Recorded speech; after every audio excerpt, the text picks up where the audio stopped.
Assalamualaikum warahmatullahi wabarakatuh.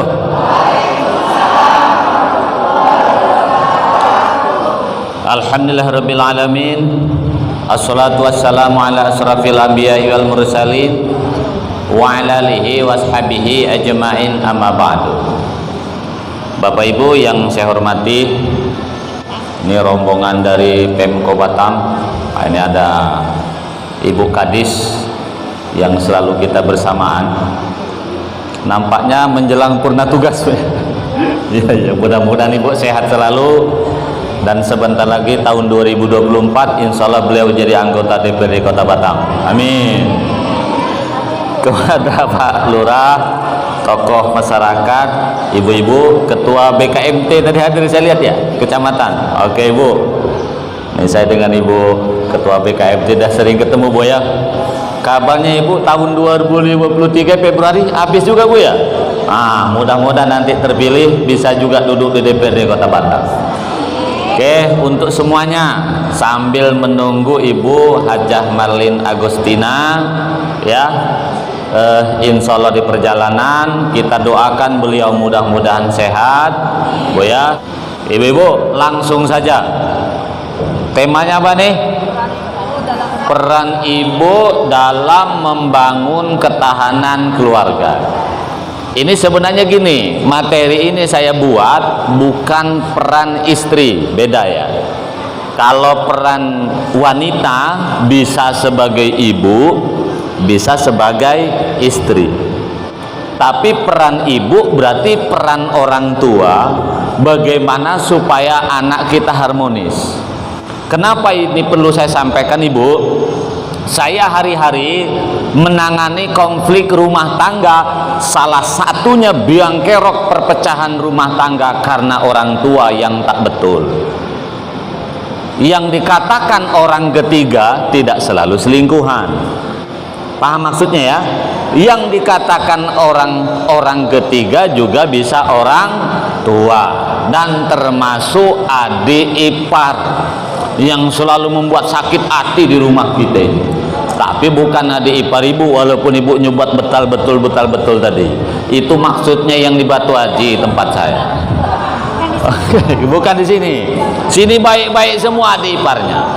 Bahkan adik ipar itu Bu lebih jahat dari pelakor kadang-kadang. Oke, ibu-ibu yang berbahagia, peran ibu. Nah, ini saya lihat banyak juga yang sudah menjadi nenek. Tolong saya berharap jadilah nenek yang baik. Ya, jadilah orang tua yang baik. Pertama, saya ingin jelaskan dulu, Bu ya. Setelah punya anak menikah, ingat posisi kita di mana? Kalau kita ikut anak, berarti orang tua adalah tamu. Ingat itu. Kalau orang tua ikut anak, berarti orang tua adalah tamu. Tugas orang tua, mana yang ada bisa dimakan, makan. Kalau tak ada yang dimakan, tak usah cerewet. Ini supaya rumah tangga anak damai. Kalau saya Bu tidak teori, karena hari-hari nangani rumah tangga ribut ini. Rumah tangga anak, kepala keluarganya anak apa orang tua? Anak. Orang tua yang baik, tengok aja anak Bu ya. Kalau warna kordeng anak itu sukanya merah, emak diam aja. Piring nak telentang ke sana, bentuk kursi nak melintang ke sana, emak diam aja. Nggak usah ikut campur. Ini kadang mama nih sendok jatuh pun lah cerewet pula, sudahlah. Paham Ibu? Paham Ibu? Terutama yang sudah menjadi nenek ya. Kita adalah tamu. Itu satu, Bu ya. Nanti saya ingin jelaskan di awal. Yang kedua, orang tua ini Bu jangan mudah merajuk. Walaupun ibu sensitif, kalau ingin bahagia Bu ndak usah ikut anak Bu ya, ndak usah ikut anak kecuali ibu sudah nggak bisa bergerak lagi. Makan tak bisa, mandi nak dimandikan, masak sudah nggak bisa lagi, cebok nak diceboi, berjalan sudah harus dituntun, baru ibu ikut anak. Kalau kira-kira masih bisa makan sendiri, bisa mandi sendiri, bisa pakai baju sendiri, bisa jalan sendiri, bisa nyari duit sendiri walaupun susah, lebih baik hidup mandiri. Paham Ibu? Karena lebih bahagia hidup tanpa anak, Bu ya, daripada ikut anak. Tapi dengan catatan ibu jangan jauh dari anak. Paham Ibu ya? Karena menjadi orang tua nih Bu sensitif. Anak ngomong, ini makan kok habis terus, emak lah sakit hati pula. Ada ikan dimakan kucing, kurang ajar kali kucing nih kata anak. Emak tersinggung, apa aku yang dimaksud kucing tuh gitu Bu. Pokoknya ibu sakit hati aja dibuatnya. Betul apa tidak Bu? Nah, jadi Bu sudahlah kita ikut. Nah, kalau anak itu Bu ngajak ibu maksa-maksa ikut kita, ibu ikuti. Jangan ditolak, tapi jangan lama-lama. Anak tuh Bu nengok emak bosan juga lama-lama itu Bu. Maka ada rumus Bu, kalau keluarga itu jauh bau kembang, kalau dekat bau kotoran. Betul apa tidak? Anak rindu-rindu nih Bu, kalau lama tak ketemu. Kalau sudah ketemu nengok kita pening juga kepala dia itu. Apalagi yang ibu dikit, sudahlah. Paham ya? Jadi Bu, kita adalah tamu. Oke, itu setelah anak menikah Bu ya. Oke, saya ingin lebih tekankan bagaimana ibu menjadikan anak kita. Ini kan juga tentu ada yang punya anak belum nikah kan? Banyak ya? Oke, artinya ada yang belum menjadi nenek atau belum punya menantu. Ibu, supaya rumah tangga kita, rumah tangga anak nanti stabil, supaya anak kita ini baik-baik saja, Ibu ya, maka ibu usahakan didik anak itu dengan sistem silang. Silang tuh begini Bun, kalau anak perempuan harus dekat dengan bapaknya. Macam mana caranya? Kalau anak laki-laki harus dekat dengan ibunya. Pokoknya ibu harus berjuang. Kalau anak perempuan terus dekatkan dengan bapaknya dia, apapun ceritanya. Kalau anak laki-laki dekat dengan siapa? Ibunya. Mengapa harus seperti itu? Ibu ingat-ingat ya. Yang pertama, kalau anak laki-laki dekat dengan ibu, tujuannya Bu, yang satu, supaya kalau anak kita laki-laki sudah menikah, tetap ingat ibunya, peduli dengan maknya. Karena terlalu banyak anak laki-laki ini setelah menikah kalah oleh bini, yang saya singkat KOB, kalah oleh bini.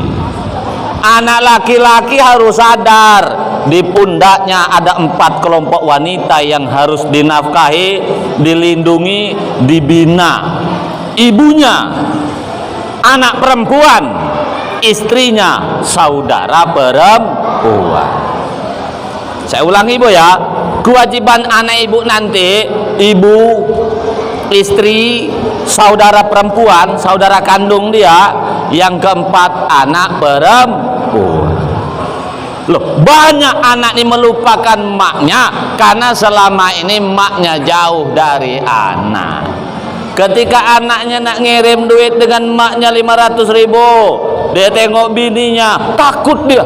Lah, macam mana suami kok bisa seperti itu? Oke, paham Bu ya? Itu satu.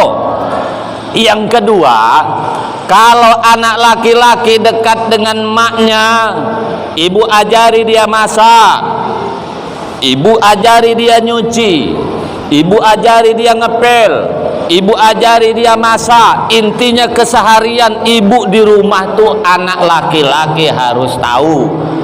Tujuannya apa?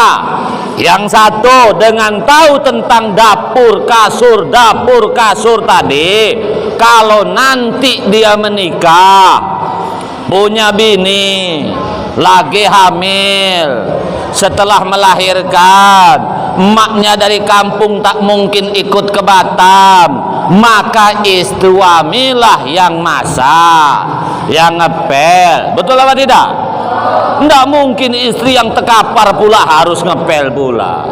Bu, ada kesalahan kita. Bu ya, orang tua dari kampung datang ke Batam, mestinya kan harus kita bahagiakan. Dia pula jadi pembantu di rumah kita. Itu salah. Tahu nggak ibu? Bu, agama mengajarkan kewajiban laki-laki ini hanya dua: melayani seks suami, nyusuin anak. Itu aja. Agama mengajarkan yang nyuci itu suami harusnya, yang ngepel suami, yang nyetrika suami, yang nyuci piring suami, yang masak suami. Lalu kewajiban bini apa? Dua itu saja: melayani seks suami, menyusuin anak. Selain itu adalah kewajiban suami. Itu agama mengajarkan seperti itu, Bu. Enak kali jadi bini sebenarnya. Ibu ya, makanya Bu, kalau di Arab Saudi, tahu Arab Saudi Bu? Di Mekah, semua orang yang sudah berumah tangga, negaranya mewajibkan ada pembantu untuk menggugurkan kewajiban suami. Supaya saya tidak dosa karena tidak melaksanakan masak, ngepel, nyuci tadi, saya harus ada orang lain. Maka di Saudi, karena yang ngepel suami, yang nyuci suami, yang belanja suami, segala sesuatunya suami. Kalau suami nikah lagi, istri ikhlas karena tak pernah capek, karena tidak pernah capek. Loh, ini di Batam, ketika sama-sama miskin, ketika sama-sama belum bekerja, ketika sama-sama belum jadi pegawai, makan sepiring berdua, rumah ngontrak, istri ikut susah, ngepel sendiri, nyuci sendiri, masak sendiri istri. Giliran sudah jadi punya duit, kawin lagi dia. Nah, itu kan namanya tak memiliki perasaan, Bu ya. Betul tidak, Bu? Gitu ya. Tujuan yang ketiga, anak ibu laki-laki supaya bisa masak urusan dapur tadi, Bu, biar dia tahu bahwa menjadi istri itu tidak mudah. Banyak laki-laki meremehkan istri karena memang emaknya tidak pernah menunjukkan ke matanya bahwa menjadi ibu itu susah. Kan anak nggak tahu. Makanya ibu coba bayangkan, bapak biar tahu mestinya kalau punya anak 4, ada yang TK, ada yang SMP, ada yang SMA, sama-sama masuk jam 7 pagi. Ibu dari subuh tuh, ya Allah, Bu, tangan megang nasi, ini megang buku. Satu anak-anak berangkat, sepatunya pula hilang sebelah. Pusing kepala ibu. Yang satu bilang, "Mak, hari ini pelajaran apa?" Bayangkan budak SMP masih nanya dengan maknya, "Pelajaran apa hari ini?" Ada pula budak yang TK, penanya pula mati. Ya Allah, ibu. Betul tidak, Bu? 2 jam menjelang anak berangkat, ibu peningnya luar biasa. Suami ibu masih tidur aja tuh. Tak mikir kelakuan bininya tuh. Kenapa suami ibu bisa seperti itu? Karena nggak pernah ditunjukkan bahwa menjadi ibu tugasnya berat luar biasa. Kalau bapak-bapak tidak percaya beratnya tugas istri, gampang, Pak. Bini kita kalau berasal dari Tembilahan, suruh balik kampung sebulan aja. Sebulan aja Pak, kita ngurus anak. Ya Allah Pak peningnya luar biasa. Yang satu minta makan, wah ya dikasih makan, begitu megang nasi tumpah pula nasi itu. Walah, yang satu ngentut, yang satu mencret. Ya Allah peningnya luar biasa. Selamat datang Ibu Wakil Gubernur.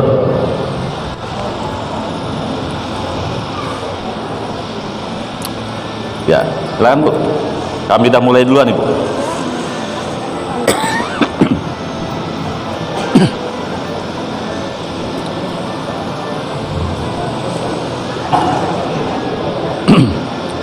Oke, ibu-ibu yang saya hormati, paham Ibu ya? Paham Ibu? Kalau anak laki-laki dekatkan dengan siapa? Ibunya. Oke, sekarang anak perempuan. Kalau anak perempuan harus dekat dengan bapaknya dari kecil. Mengapa? Satu Bu ya, tujuannya secara umum laki-laki yang diingat adalah anak perempuan.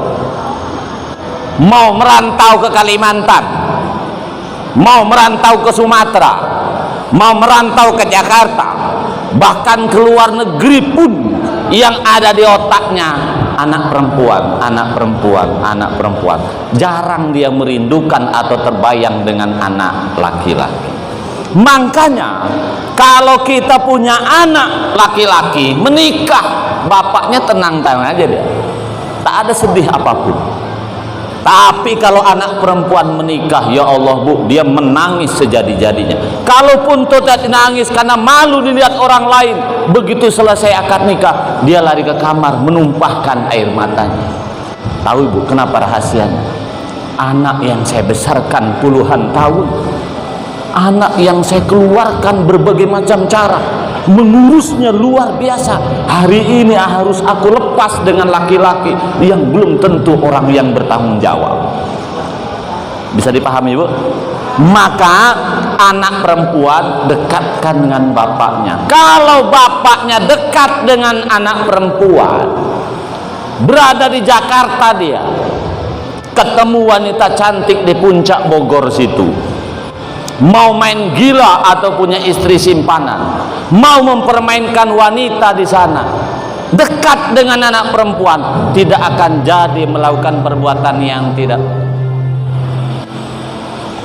Mungkin kena sumpah bapak-bapak juga sih. Oke, saya ulangi Bu.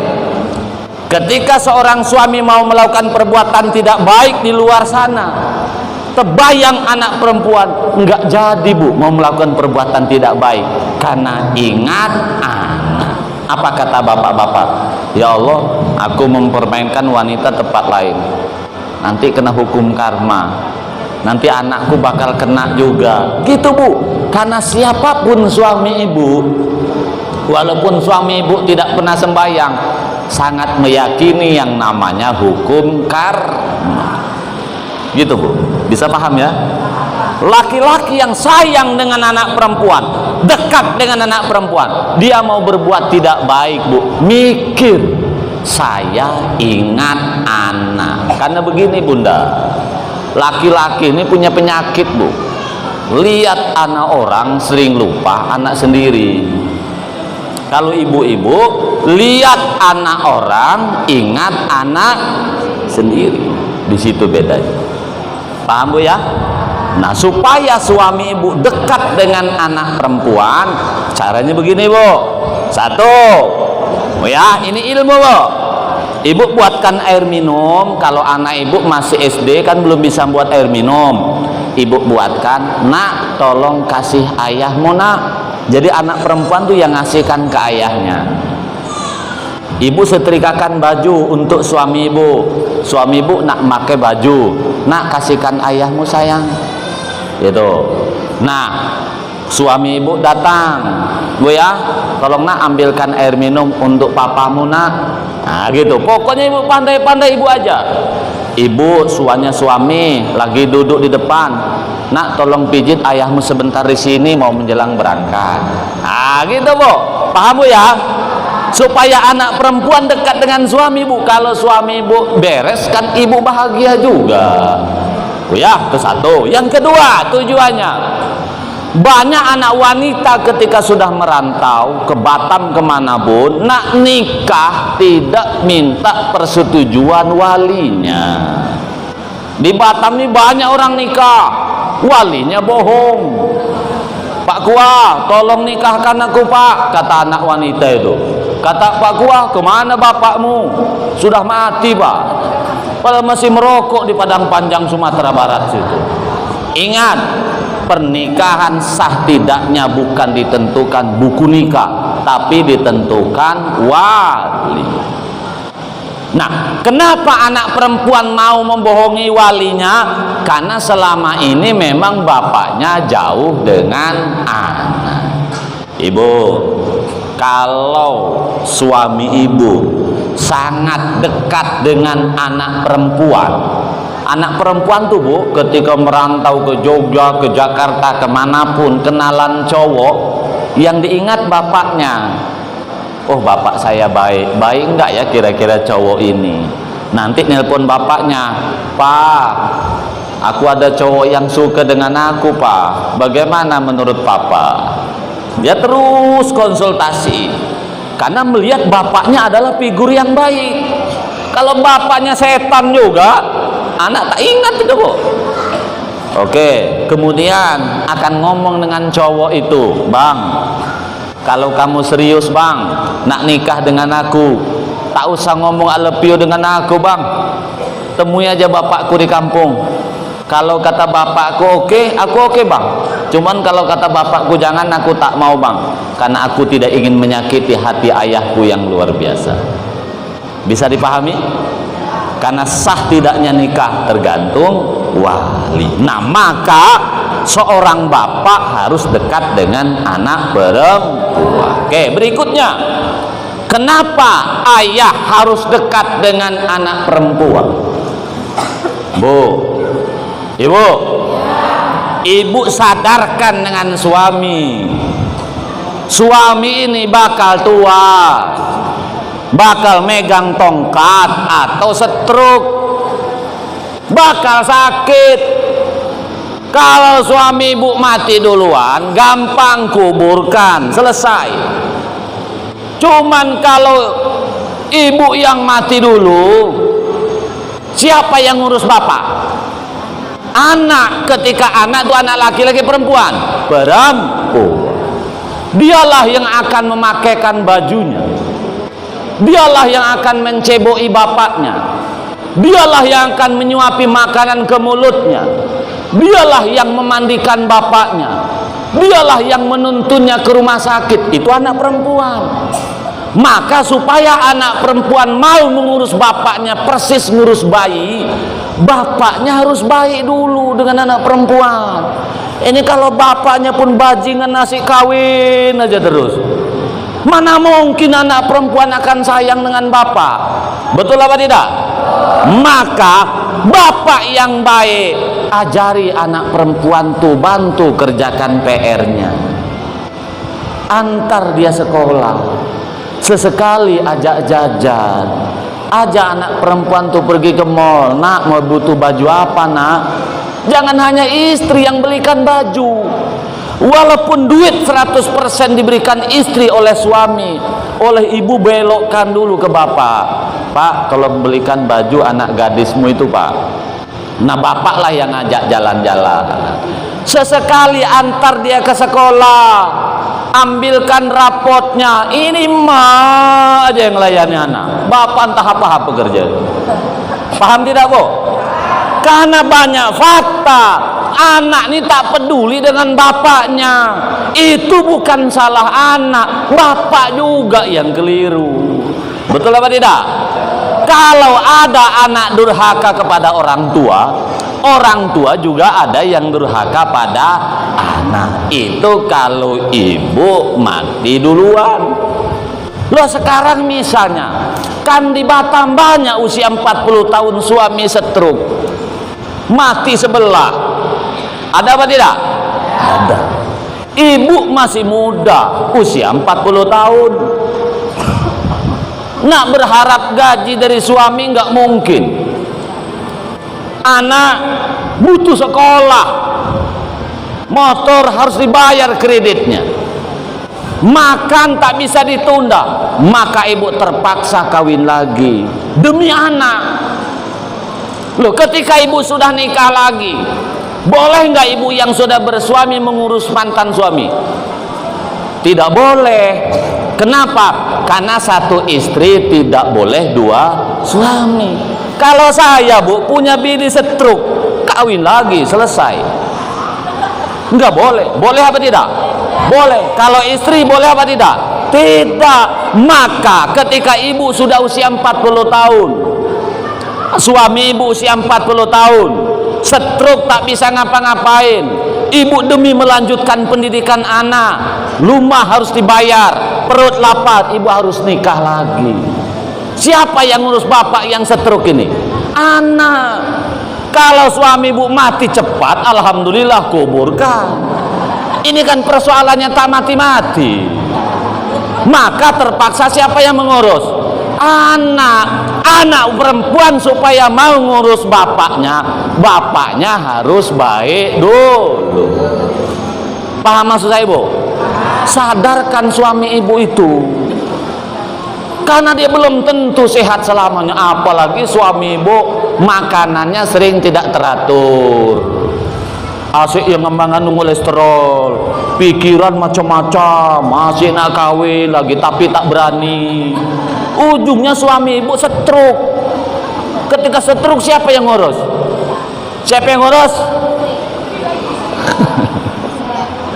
Kalau ibu nikah lagi kan anak. Paham, Bu, ya?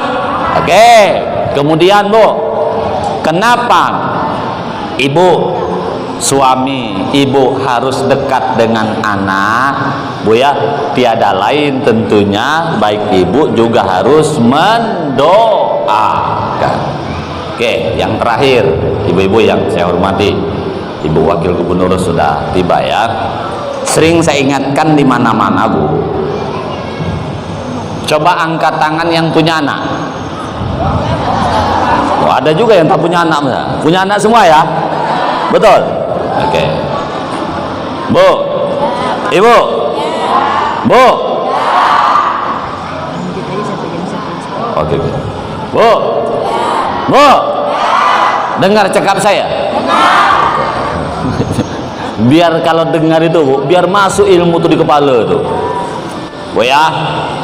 Sekolah SD, SMP, SMA, kuliah tidak pernah mengajarkan ilmu rumah tangga. Padahal rumah tangga akan dijalani. Ini kurikulum kita. Yang diajarkan di sekolahan adalah bagaimana memperbaiki akhlak, menjalani kehidupan. Tidak pernah diajarkan ilmu rumah tangga.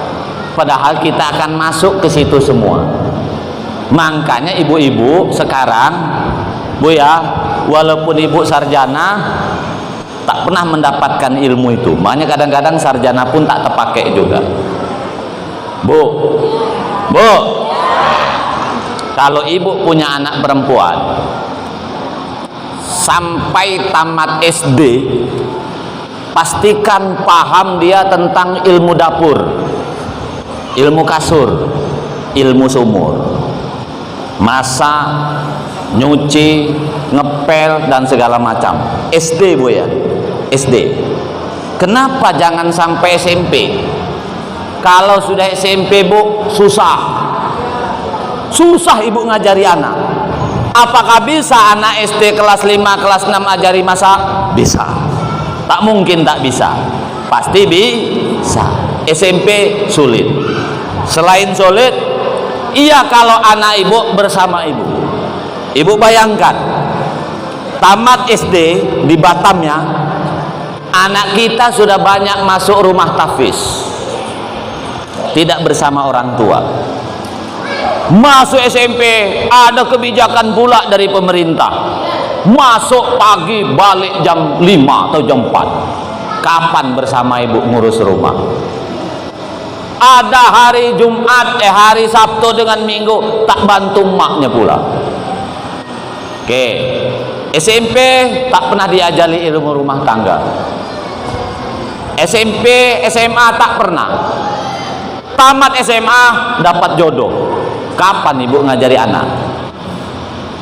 Atau tamat SMP anak ibu dikirim ke Jawa, mondok, dikirim ke Tembilan, dikirim ke Bugis, dikirim ke mana-mana, mondok. Di sana ketemu jodoh. Kapan ibu ngajari? Begitu akad nikah, tahu nggak ibu? Yang dibutuhkan suami bukan istri yang tahfiz, bukan istri yang sarjana, bukan istri yang pandai ngomong politik, bukan istri yang pandai ngomong arisan, bukan istri yang pandai memimpin majelis taklim atau organisasi, tetapi yang paham ilmu rumah tangga. Makanya kalau ilmu orang Jawa, begitu anak perempuan menikah 40 hari tidak boleh keluar dari rumahnya. Tapi Jawa yang di Jawa bu, bukan Jawa yang di Batam. Apa tugas orang tua selama 40 hari? Training bagaimana sang anak melayani suami. Bu ya, melayani meletakkan sendoknya, melayani bagaimana cara buat air minum, melayani membangunkan pagi-pagi, melayani masak, mencucikan pakaian selama 40 hari. Lepas 40 hari anak ikut suami entah kemana. Itu budaya Jawa. Tapi kalau orang Jawa di Sumatera sama aja. Tapi itu baik tujuannya. Oh ya, jadi ibu pastikan bisa. Karena tahu nggak ibu, yang dibutuhkan suami setelah menikah adalah ilmu rumah tangga. Tahu nggak ibu? Suami nih bu, kadang-kadang yang dibutuhkan bukan istri yang pintar, apa ya, yang bodoh-bodoh dikit. Nah itu senang suami itu, tapi paham tentang ilmu rumah tangga. Ibu, bu, ibu. Berikutnya, ini kepada anak perempuan. Ini kan tentang ibu kepada anak. Bu ya, pastikan anak wanita ibu sebelum nikah sudah bisa atau menguasai ilmu nyari duit, walaupun kecil-kecilan. Home industry. Anak ini diajarkan dari kecil. Karena anak ibu masukkan sekolah SD, SMP, SMA, dalam otak ingin jadi pegawai. Berapa persen pegawai di Indonesia ini? Ingat kata Bapak Jokowi, presiden kita, ke depan itu bu ya, anak muda, generasi muda harus lebih dikedepankan entrepreneur, ilmu wirausaha, ilmu home industry. Maka anak ibu wajib bisa bagaimana kalau jualan di rumah, jual beli online, bu ya, buat epo-epo, buat PMP, buat mie tarempa, buat tewan, buat bakso, buat miso. Dari mana caranya? Buka Google. Paham maksud saya bu? Paham maksud saya? Oke. Setelah anak bisa, suatu saat satu, bisa membantu suami yang kurang bisa memenuhi kebutuhan rumah tangga. Karena ibu tak bisa lagi melawan pemerintah. Listrik naik lagi, betul apa tidak? Bukan listrik, apa? BBM ya? BBM naik. Bu ya, nanti mungkin listrik naik, semua serba mahal, betul apa tidak? Nah, sementara gaji suami ibu tetap, maka solusinya ibu harus cari tambahan. Kalau ibu cari tambahan, maka harus punya ilmunya. Oke, itu satu ya. Yang berikutnya, tidak ada yang tahu bu nasib anak ibu ke depan yang perempuan. Satu, mana tahu suami anak kita mati cepat atau stroke, tak bisa ngapa-ngapain. Yang ketiga, direbut pelakor jahanam. Apa langkahnya? tentu anak mandiri demi melanjutkan masa depan anak, demi bisa membiayai anak sekolah, demi bisa melanjutkan kehidupan. Suami tidak ada, ibu memberikan bekal bisa belajar kehidupan sehari-hari. Disitulah orang tua mencari uang demi anak. Oke, bisa dipahami ya? Oke, ibu-ibu yang saya hormati. Oke, masih lama ya. Saya khawatir ibu nanti kurang panjang juga ceramahnya. Ibu-ibu yang berbahagia, kembali tadi, mengapa anak perempuan harus dekat dengan bapaknya? Bu ya, biar anak perempuan tahu matanya, bu ya, perasaannya bahwa menjadi suami tidaklah gampang. Dibalik, kalau tadi anak laki-laki tahu penderitaan ibu, sekarang biar anak perempuan tahu penderitaan bapak. Sesekali bapak itu ajak anak itu nyuci piring, maaf, nyuci mobil, nyuci motor, kalau perlu nyangkul dia, pergi ke Tanjung Uncang, ajak dia. Tujuannya apa? Supaya anak perempuan memahami penderitaan ayah. Tujuan berikutnya, kalau anak ibu suatu saat nikah, bu ya, akan menghargai suami. Karena di Batam ini bu, mudah-mudahan bukan ibu ya, banyak suami ini menderita, tapi bu tidak paham. Itu anak perempuan harus tahu bahwa banyak bapaknya jadi korban bininya. Suatu saat dia tidak akan mengorbankan suaminya lagi. Yang pertama, ibu kadang cerewet, merepet, tapi tak jelas kemana arahnya. Nah, kalau bapaknya dekat dengan anak perempuan, nanti akan bilang perempuan, nak, ayo kita pergi sebentar nak. Ngajak anak perempuan tuh minum teh hobeng di kedai kopi. Daripada nengok bini kepala panas, lebih bagus minum teh hobeng di kedai kopi. Nanti suami ibu itu akan melamun, akan pening, kadang tatapannya kosong. Kalau ada rokok, ya megang rokok. Kalau tak ada rokok, paling gini ke tangannya itu. Nanti anak perempuan ibu ngomong, Pak, ada apa bapak? Tak enak pak ya, dimarah mama. Paling bapak kalau yang baik, tidak lah nak. Nah bu, begini bu, ketika anak ibu melihat bapaknya sering menderita dibentak emaknya, dia punya hati nurani juga. Paham bu ya? Yang kedua, anak perempuan ibu juga harus ditengokkan. Yang cari uang, suami. Yang cari duit siang malam, suami. Giliran megang duit, bini. Ini kan lucu nih. Uniknya banyak emak tidak adil. Pakaian suami cumpang camping, padahal duit dari bapaknya, duit itu dari dia.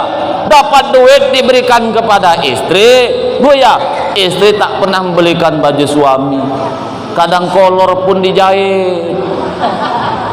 Coba ibu cek nanti balik, anak perempuan harus sesekali dibukakan lemari di rumah kita itu. Buka lemari itu, berapa kotak sebenarnya itu kotak baju. Kita ibu hitung, anak perempuan harus tahu berapa sih yang punya bini, berapa sih yang punya suami. Paling punya suami dari 10 kotak itu cuma sebiji, itu pun tempatnya di pojok lagi. Itu baju laki-laki, sisanya perempuan semua. Karena bu, anak perempuan ini punya hati nurani juga. Kalau emaknya asik nak bebedak terus, anak perempuan udah kadang jengkel juga itu deh bu. Bu ya, oke. Anak perempuan harus tahu. Lihat peci suami berapa, kopiah paling 2 biji atau 3. Lihat jilbab bini, bergantungan banyak di rumah. Yang motif pink ada 5 semua. Anak perempuan juga harus tahu, tengok rak sepatu di rumah, berapa yang punya istri, berapa yang punya suami. Paling suami punya 2 biji aja sendal. Nak gotong royong itu juga, nak ke masjid itu juga, nak ke pasar itu juga. Coba bini, waduh, sampai selusin dipakai pun tidak. Lihat di rumah, tas tas istri berapa, tas suami berapa, padahal duit dari suami. Tas suami paling hebat dua, satu tas untuk balik kampung, satu tas untuk wadah nasi kerja ke Tanjung Uncang. Sisanya ya Allah punya bini, bergantungan macam monyet di kamar, padahal duit dari suami. Anak perempuan harus tahu, tengokkan berapa celana dalam suami itu sebenarnya. Celana dalam suami paling hebat 10, itu pun cap buaya lagi. Tahu cap buaya? Apa namanya? Krokodil. Wajar suamimu jadi buaya, karena memang doa. Coba punya bini yang motif bunga aja selosin, macam-macam. Nah, ibu anak perempuan harus tahu, intinya ibu mestinya kalau belanja sesuatu itu harus adil. Suami itu bu, hati itu panas juga, cuma nak ngomong takut marah, itu aja. Ibu kalau dengarkan ceramahnya Bapak Wali Kota Batam, banyak istri yang menuduh suami aku takut. Apa kata Pak Wali? Tidak ada satupun laki-laki takut bini bu, yang ada itu malas ribut. Itu aja sebenarnya. Paham dah ibu? Jadi ketika ibu memperlakukan suami, menzolimi suami, suami memang diam, tapi panas. Paham dah bu? Ketika suami panas bu, ya ujungnya makan tak enak. Kalau makan tak enak, nanti makan banyak mengandung bahan pengawet, supermi lagi, gonggong lagi, akhirnya menjadi kolesterol tinggi, banyak pikiran, pusing, stroke, mati dia gara-gara bini. Atau yang kedua, supaya tenang dia selingkuh. Paham tidak bu? Paham tidak? Maksud saya bu, ini kan ceritanya bagaimana anak kita rumah tangga bertahan. Kekeliruan maknya saat ini anak harus tahu. Oke, yang terakhir, ibu-ibu yang saya hormati, oh ya, ini untuk kita semua. Ibu sepulang dari sini download aplikasi yang namanya MyChat. Tujuan saya, ibu kontrol punya anak. Aplikasi MyChat itu sebenarnya aplikasi pertemanan yang banyak disalahgunakan oleh orang, terutama anak-anak kita. Di aplikasi MyChat itu saat ini banyak disalahgunakan untuk menjual diri, termasuk anak-anak kita. Ibu kalau punya aplikasi MyChat, duduk di sini, ini di mana nih? Tanjung Uma ya. Mencari wanita tak baik, ibu pasti banyak. Di sekitar kita ini banyak bu. Mau cari lesbi ada, mau cari laki-laki suka laki-laki ada, mau cari wanita bersera, lengkap foto dengan tarifnya dan jaraknya berapa meter dari sini. Yang laki-laki begitu. Ketika ibu sudah kuasai 9 aplikasi termasuk MyChat, maka ibu kontrol punya anak. Karena sehari-hari menangani konflik rumah tangga, ternyata banyak anak yang sudah menggugurkan kandungan padahal masih SMP. Ternyata menjual dirinya dari aplikasi MyChat. Di situ enaknya bu, jarak. Kalau ibu download itu, cari wanita nakal di sini atau cari laki-laki, akan ketemu di sekitar kita ini 100 meter jaraknya, 1 kilo. Nanti ibu ketika download itu aktifkan terus di rumah. Ketika jaraknya si yang punya aplikasi itu hanya 5-10 meter, berarti itu anak kita. Itu tujuan saya. Dan ibu kontrol terus. Ketika anak saya keluar, ibu curigai terus. Karena bu, MyChat itu akunnya bisa dipalsukan. Saya Mariono, bisa aja nama siapa, karena tidak membutuhkan KTP. Suka-suka aja kita.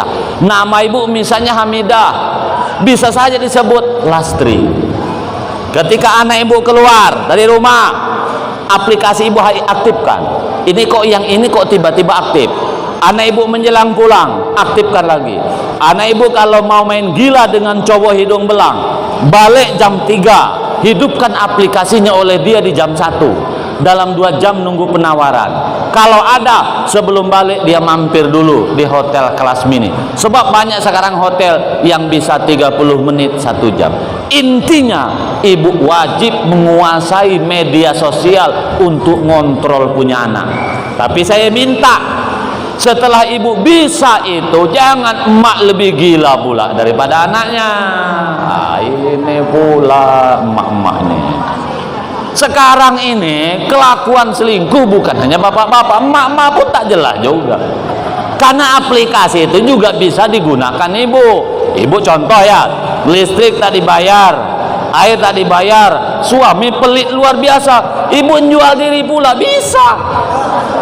Makanya yang saya minta, kalau ibu pertahanan kuat, bu ya, download itu. Setelah itu kontrol punya. Cuman kalau ibu tak kuat, janganlah. Pak Lurah ketawa-ketawa aja semuanya ya. Kalau tak kuat jangan, karena bisa rusak kita. Bu, paham tidak?